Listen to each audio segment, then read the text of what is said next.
ಏನಾದ್ರೂ ಬಿಗಿನರ್ ಆಗಿದ್ದು ಇಲ್ಲ ಇಂಟರ್ಮೀಡಿಯೇಟ್ ಆಗಿದ್ರೆ ಐಫರ್ಟ್ರೋಫಿ ಟ್ರೈನಿಂಗ್ ಮಾಡೋದ್ರಿಂದ ಏನ್ ಬೆನಿಫಿಟ್ಸ್, ಯಾವ ತರ ಮಾಡಬೇಕು ಅಂತ ಹೇಳ್ತೀನಿ ಈ ಕಂಪ್ಲೀಟ್ ವಿಡಿಯೋ ನೋಡಿ. ಟ್ರೈನಿಂಗ್ ಅಲ್ಲಿ ಯಾವ ತರ ಎಕ್ಸರ್ಸೈಸ್ ಸೆಲೆಕ್ಷನ್ ಮಾಡಬೇಕು, ವಾಲ್ಯೂಮ್, ಇಂಟೆನ್ಸಿಟಿ ಮತ್ತೆ ಫ್ರೀಕ್ವೆನ್ಸಿ ಬಗ್ಗೆನೂ ಹೇಳ್ತೀನಿ ಈ ವಿಡಿಯೋ. ಗುರು ಎಲ್ಲರಿಗೂ day 55 of 365 days fitness challenge. ಬೆಳಗ್ಗೆ ಎದ್ದು 1 ಲೀಟರ್ ನೀರ್ ಕುಡಿದು ಪ್ರೀ ವರ್ಕೌಟ್ ಮೀಲ್ ತಿಂದೆ. ಫಸ್ಟ್ ಮೀಲ್ ನ ಮುಗಿಸ್ಕೊಂಡು ಜಿಮ್ಗೆ ಬಂದೆ.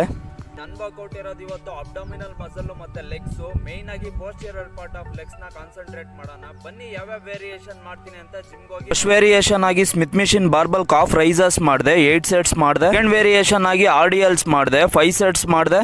ಥರ್ಡ್ ವೇರಿಯೇಷನ್ ಆಗಿ ಸೀಟೆಡ್ ಹ್ಯಾಮ್ಸ್ಟ್ರಿಂಗ್ ಕರ್ಲ್ಸ್ ಮಾಡಿದೆ, 5 ಸೆಟ್ಸ್ ಮಾಡಿದೆ. ಇನ್ ಫೈನಲ್ ವೇರಿಯೇಷನ್ ಆಗಿ ಸುಮೋ ಸ್ಕ್ವಾಟ್ಸ್ ಮಾಡಿದೆ, 5 ಸೆಟ್ಸ್ ಮಾಡಿದೆ. ಆಬ್ಸ್ ಗೆ ಫಸ್ಟ್ ವೇರಿಯೇಷನ್ ಆಗಿ ಲೆಗ್ ರೈಸರ್ಸ್ ಮಾಡಿದೆ, 5 ಸೆಟ್ಸ್ ಮಾಡಿದೆ. IR ರೆಫರೆನ್ಸಲ್ ಮಾಡಿದೆ. ಟೇಬಲ್ ವೆಯ್ಟೆಡ್ ಆಪ್ ಕ್ರಂಚಸ್ ಮಾಡಿ ಇವತ್ತಿನ ವರ್ಕೌಟ್ ಮುಗಿಸಿದೆ. ಐಫರ್ಟ್ರೋಫಿ ಟ್ರೈನಿಂಗ್ ಬಂದು ಸ್ಪೆಸಿಫಿಕ್ ಆಗಿ strength and conditioning muscle building ಆಗಿರುತ್ತೆ. ಐಫರ್ಟ್ರೋಫಿ ಟ್ರೈನಿಂಗ್ ಅಲ್ಲಿ ಪರ್ ಮಸಲ್ ಗ್ರೂಪ್